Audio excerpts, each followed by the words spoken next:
अस्सलामुअलैकुम दोस्तों और साथियों, उम्मीद है आप लोग खैरियत से होंगे। इस वीडियो में मैं एक ऐसा मौजू पे बात करूंगा जिसके बाद मुझे बहुत हद तक यकीन है कि कुछ लोग जिनको इस वीडियो का नुकसान होगा वो ज़रूर इस वीडियो को यूट्यूब से हटवाने की या रिमूव करवाने की कोशिश करेंगे। तो आप लोगों से मेरी दरख्वास्त है कि अगर आपको लगता है कि ये वीडियो आपको किसी तरह से मदद दे सकती है तो आपने इसको डाउनलोड करके सेव कर लेना है, ताकि अगर ये यूट्यूब से हटाई भी जाए तो आपके पास ये हो। इस वीडियो में मैं बताऊंगा कि ये क्या वजह है कि ये जो पीसीआर टेस्ट है लोगों का बार बार पॉजिटिव आता है, चाहे वो अलामात से निकल आए हों और चाहे उनको काफ़ी दिन हो चुके हों और महीने से ज़्यादा हो चुका हो, लेकिन उनका पीसीआर का टेस्ट बार बार पॉजिटिव आता है।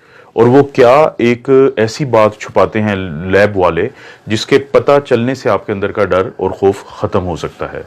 और इस बात को समझाने के लिए मैं सबसे पहले आपको व्हाइट बोर्ड पे कुछ चीज़ समझाता हूँ।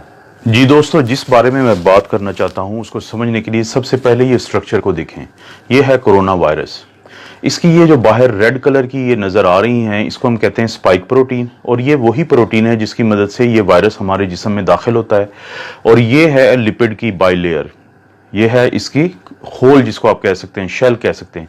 इसके अंदर है ये आरएनए, और ये वो आरएनए है कि जब ये इसकी मदद से हमारे सेल्स के साथ अटैच होता है और ये आरएनए हमारे जिस्म में चला जाता है, तो ये है वो आरएनए जो कि सबसे ज़्यादा तबाही करता है, जो हमारे जिस्म में जो भी प्रॉब्लम्स बनते हैं, और ख़ास तौर पे वो लोग जिनकी उम्र ज़्यादा है, जो इम्यूनो कॉम्प्रोमाइज्ड हैं, जिनको बाकी प्रॉब्लम्स है, उनके लिए ये है वो आरएनए जिसके अंदर सारी जो प्रॉब्लम्स होती हैं उनकी डिटेल्स इसके अंदर पहले ही मौजूद हैं।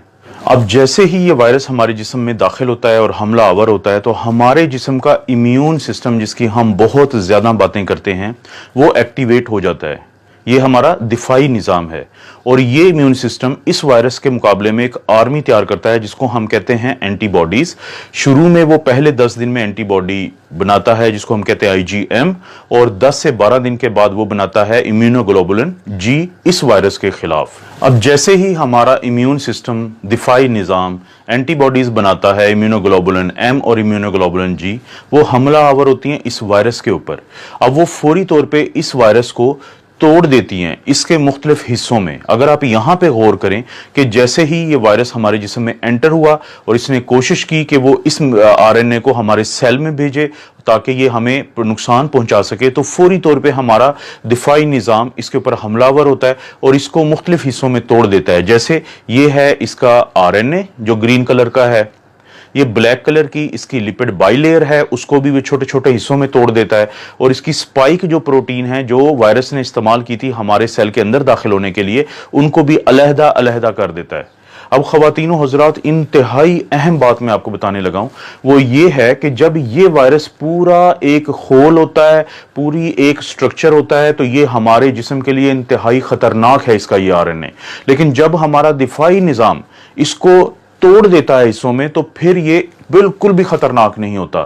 इसका यही आरएनए जिसको हमारे दिफाई निज़ाम ने, हमारे इम्यून सिस्टम ने एंटीबॉडीज़ की मदद से मुख्तलिफ हिस्सों में तोड़ दिया है, तो अब ये हमें कोई नुकसान नहीं पहुंचा सकता आरएनए, चाहे ये हमारी जिस्म के अंदर ही हो। आप इसकी मिसाल लें एक बंदूक की शक्ल की। एक फ़र्ज़ करें कि एक बंदूक हो, वो किसी को भी फायर करके मार सकती है, लेकिन अगर आप उस बंदूक के मुख्तलिफ हिस्से आपस में अलहदा अलहदा कर दें तो बंदूक के वो हिस्से आपको किसी को कोई नुकसान नहीं पहुंचा सकते।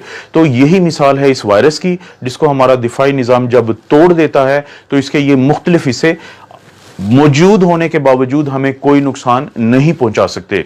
लेकिन यहां पे आता है लेबोरेटरीज का एक घिनौना किरदार, वो मैं आपको अब बताता हूं। जी दोस्तों, अब जब लेबोरेटरी वाले हमारा ये टेस्ट करते हैं जिसको हम कहते हैं आरटी-पीसीआर या reverse transcriptase polymerase chain reaction, जो वो हमारे नाक या गले से वो स्वैब लेते हैं या स्वाबिंग करते हैं, तो वो जो टेस्ट है वो ये दोनों जो आरएनए हैं, चाहे तो ये वायरस के अंदर मौजूद हो या टुकड़ों की शक्ल में पड़ा हो हमारे जिस्म में और नाक के हिस्से में या गले के हिस्से में, वो उन दोनों को पॉजिटिव बताता है, वो दोनों को डिटेक्टेड बताता है। इस सेल के इस टेस्ट के अंदर ये सलाहियत ही नहीं है कि वो फर्क कर सके कि ये खतरनाक शक्ल में मौजूद आरएनए है या ये वो आरएनए है जो पड़ा भी रहे अगर 2 महीने तो जिस्म को इसका कोई नुकसान नहीं है। वो दोनों की रिपोर्ट देता है पॉजिटिव, वो दोनों की रिपोर्ट देता है डिटेक्टेड।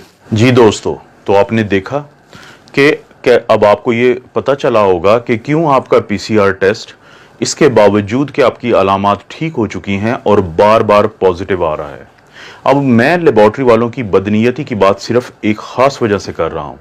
अगर आप गौर करें कि किसी एक लेबॉर्ट्री की ये रिपोर्ट है पीसीआर डिटेक्टेड की, नीचे इंग्लिश में एक डिस्क्रिप्शन दी हुई है, उसका उर्दू तर्जमा ये है कि अगर आपका ये टेस्ट नेगेटिव आ चुका है तो ये मत समझें कि वायरस आपके अंदर नहीं है।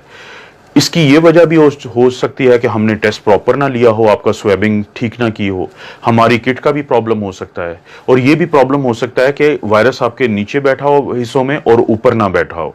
इसको मैं इंग्लिश में कहूंगा फेयर इनफ। लेकिन आपने कहीं पे एक जुमला ये दर्ज नहीं किया कि अगर ये पॉजिटिव आ गया है तो इसकी भी कोई ऐसी वजह हो सकती है कि आप लोग परेशान मत हों। उन्होंने वो इसलिए नहीं किया कि वो खौफ का कारोबार कर रहे हैं। जितना ज्यादा आप लोग खौफजदा रहेंगे उतना ज्यादा आप ये टेस्ट करवाएंगे, जितने ज्यादा आप ये टेस्ट करवाएंगे उतनी ज्यादा उनकी तिजोरियां भरेंगी।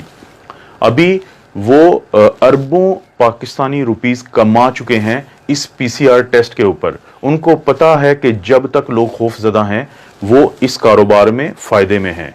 तो आम लोगों के लिए फिर इसका क्या हल है? ये तो एक प्रॉब्लम मैंने बताया है, इसका हल ये है, अगर आपको अलामात हैं और आपका पीसीआर पॉजिटिव है तो आपने मुकम्मल तौर पे वैसे ही अपना इलाज करना है जैसे डॉक्टर्स आपको बताते हैं।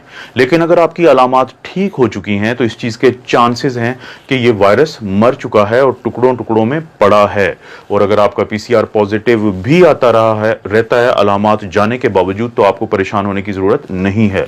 और जब ये एक दफ़ा टुकड़ों में तब्दील हो जाता है तो उसके बाद इसके अंदर ये सलाहियत भी ख़त्म हो जाती है कि ये आपसे किसी दूसरे को लग जाए। तो अपनी आइसोलेशन को आप रिलैक्स कर सकते हैं जब एक दफा आप अलामात से निकल आए। तो क्या इसकी कोई साइंसी आपको भी प्रूफ मिल सकता है? जी, आप अपना एंटीबॉडी टेस्ट करवा सकते हैं।